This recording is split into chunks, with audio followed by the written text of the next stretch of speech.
ولسم نصیحت د مجلس کفاره. رسول الله صلی الله علیه وسلم فرمایي څوک چې په یو مجلس کې کینی نو بې ګټې او بې معنا خبرې یې ډېرې شي او مخکې له دې چې له مجلسه پاڅېږي دا دعا ووایي: سبحانك اللهم وبحمدك اشهد ان لا اله الا انت استغفرك واتوب الیک. الله پاک به ورته دغه دعا په لوستلو په دغه مجلس کې تیروتنې وبخي. نو کله چې له مجلسه پاڅېدی دا دعا حتما وایي. اتلسم نصیحت: صبر او زغم.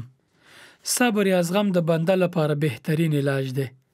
هغه انسان چې د سختۍ او مشکلاتو پر وخت پر اختیار صبر کوي دا په دې دلالت کوي چې خپل رب پیژني او د هغه فیصلو ته تسلیم دی. د مثال په ډول بلا تشبیه او بالغ انسان د غاښونو ډاکټر ته ناست وي.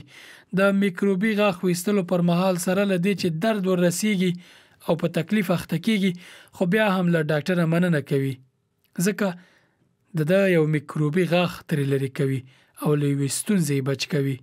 خو ماشوم بیا فکر کوي چې ډاکټر پرې سختی راولي او زیان ورسوي. له ډاکټره ناراض وي او په دې نه پوهیږي چې دا علاج یې په ګټه دی. د صبر مثال همدغه دی چې د ستونزو پر وړاندې صبر سره انسان نه یوازې دا چې اجر ګټي بلکې خیر هم پکې وي. خو د انسان عقل لکه ماشوم محدود دی، د پردې تر شا پر خپل خیر نه پوهیږي.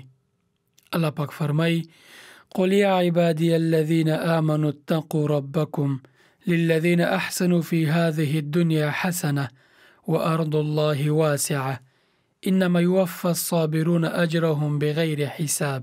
الزمر لسمایت. ژباړه: ووایه ای محمد صلی الله علیه وسلم دوی ته د الله له طرفه ای بندگانو زما هغوی چې ایمان راوړی دی، یعنی ای مؤمنانو وویریږئ له عذابه د رب خپل.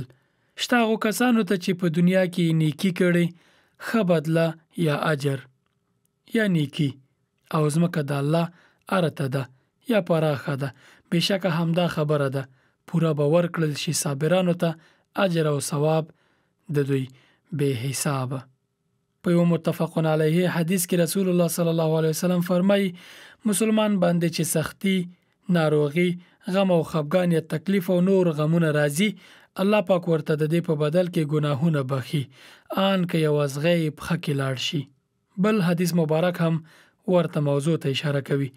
هیڅ داسې مصیبت نشته چې مسلمان ته دی ورسیږي مګر دا چې الله پاک یې پرې ګناهونه وبخي آن که پخه کې ازغی لاړ شي. دا حدیث مبارک صحیح البخاری روایت کړی دی.